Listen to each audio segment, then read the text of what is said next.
In the dim corridors of a German castle, surrounded by flickering candlelight and walls lined with ancient runes, a group of uniformed men pore over maps, relics, and ancient texts. They aren't archaeologists. They're members of the SS. And their mission isn't just to win a war. It's to rewrite the story of humanity itself. That might sound like the start of a conspiracy theory, but this one isn't. During the rise of Nazi Germany, an organization within the SS, known as the Ahnenerbe, the Ancestral Heritage Research Institute, was created with one strange, ambitious, and terrifying goal: to find proof that the German people were the direct descendants of an ancient superior race that once ruled the earth.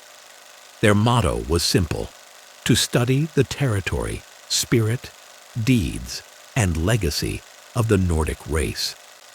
But behind that slogan was something far darker: a state-funded effort to reshape archaeology, mythology, and even science itself to justify one of the most destructive ideologies in history. This wasn't a few fringe academics.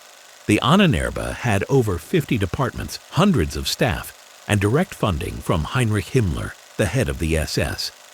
A man obsessed with the occult and with the idea that true history had been stolen by outsiders and needed to be restored to its rightful heirs, the so-called Aryans. Himmler believed that by unearthing ancient relics, ruins, and myths, he could prove the Nazis weren't just another regime.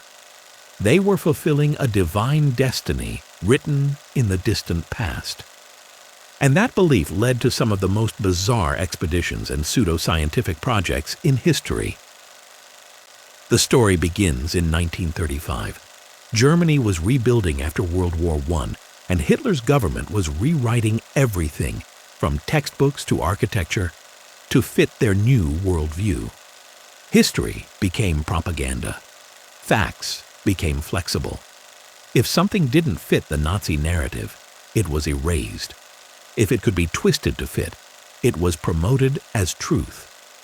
At the heart of this historical engineering was Himmler's obsession with the idea of a lost civilization, the original Aryans.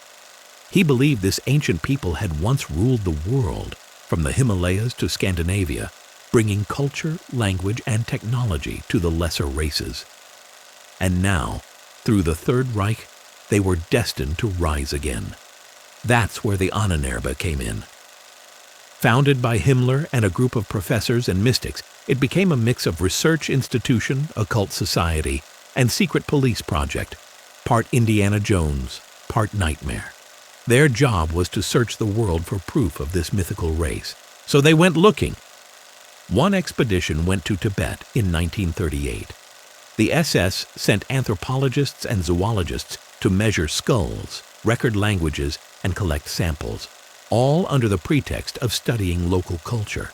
But the real goal was to find evidence that Tibetans were distant relatives of the Aryan people.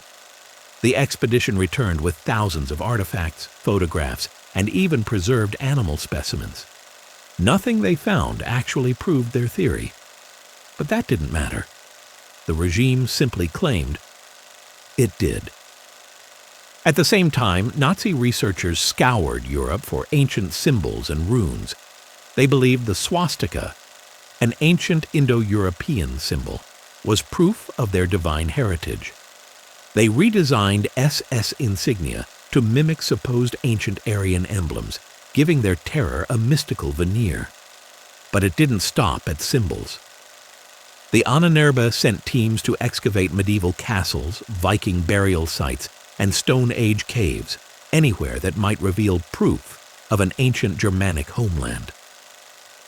The line between archaeology and propaganda vanished completely. Every discovery, no matter how trivial or contradictory, was spun into part of a grand story. One where Germany was the cradle of civilization, and every cultural achievement from Rome to Egypt somehow traced back to the Aryans. The Nazis weren't just rewriting history, they were rewriting identity. They used ancient myths, like the Nordic legends of Valhalla or the Norse gods, to create a modern mythology of blood, destiny, and superiority. They claimed their empire wasn't new at all. It was the rebirth of something ancient and divine. And to make that myth real, they began transforming the landscape itself. Himmler commissioned massive architectural projects inspired by ancient temples and Germanic fortresses. Castles like Wewelsburg were redesigned as ritual centers for the SS, complete with runic mosaics, dark chambers, and circular halls meant to symbolize a new Camelot for the Aryan Knights. Inside, ceremonies were held where SS officers swore loyalty oaths, surrounded by relics and torches, invoking the spirits of their ancestors. These rituals weren't mere theatrics. They were part of the effort to forge a spiritual link between the Nazi state and its imagined past. It's easy to dismiss this as delusion, and in many ways it was. But these delusions had consequences.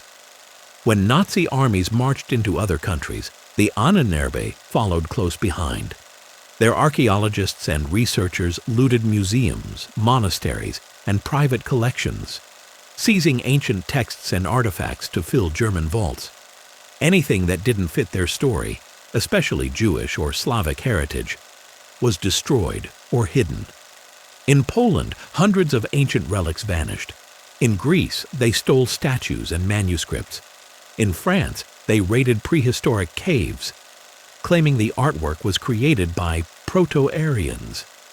Even the Viking burial grounds of Scandinavia were plundered under official orders. It wasn't enough to conquer nations. The Nazis wanted to conquer their histories too. By the late 1930s, this rewriting of the past had infiltrated every corner of German education. Schoolbooks taught that the Germanic tribes were the origin of civilization. Ancient India, Greece, and Rome were portrayed as offshoots of the Aryan race. Myths became facts, and archaeology became theology. Even pseudoscience was recruited. The Ahnenerbe funded research into ancient energy fields, telepathy, and astrology, anything that might support the idea that Aryans possessed supernatural gifts lost over time. In one bizarre case, Nazi scientists tried to prove that ancient Germanic peoples had invented writing before Mesopotamia, a claim that was completely fabricated but printed in official textbooks anyway. Another project sought to locate Atlantis, claiming it was a lost Aryan homeland. Expeditions were planned to Iceland and the Canary Islands in search of ruins beneath the sea. And yet, despite all the propaganda, there were still real scientists who resisted. Many archaeologists and historians tried to protect authentic history, smuggling artifacts out of Nazi reach or quietly preserving forbidden texts. Some paid for it with their lives. As the war dragged on, the Ahnenerbe's work became darker. Its scientists began conducting human experiments under the guise of anthropological research. Prisoners in concentration camps were measured, dissected, and catalogued like artifacts, all to prove Nazi racial theories. What started as a mission to rewrite history had become a factory of death. By 1945, as Germany collapsed, Himmler ordered many Ahnenerbe records destroyed, but thousands of documents survived, and they paint a chilling picture of how myth can become weaponized. One report described plans for a post-war world in which Nazi historians would rewrite all textbooks across Europe to reflect the true Aryan past. Another outlined a museum dedicated entirely to the evolution of the Nordic race. It would display everything from ancient runes to Hitler's own speeches, treating ideology as heritage. They weren't just trying to win the war of the present. They wanted to control how future generations remembered the past. After the war, Allied forces uncovered caches of stolen relics and manuscripts in mines, bunkers, and castles. Many were returned to their rightful owners, but thousands disappeared. Some remain missing to this day. Even now, the legacy of the Ahnenerbe lingers. Certain conspiracy theories, fringe historical claims, and even elements of pop culture trace back, often unknowingly, to Nazi myth-making. The idea of a lost Aryan civilization still circulates in pseudo-archaeology circles, long divorced from its horrific origins. It's a reminder of how easily the past can be manipulated. When a government decides what truth is, when archaeology becomes propaganda and myth becomes policy, history stops being a record of who we were and becomes a weapon for who someone wants us to be. The Nazis understood that better than anyone.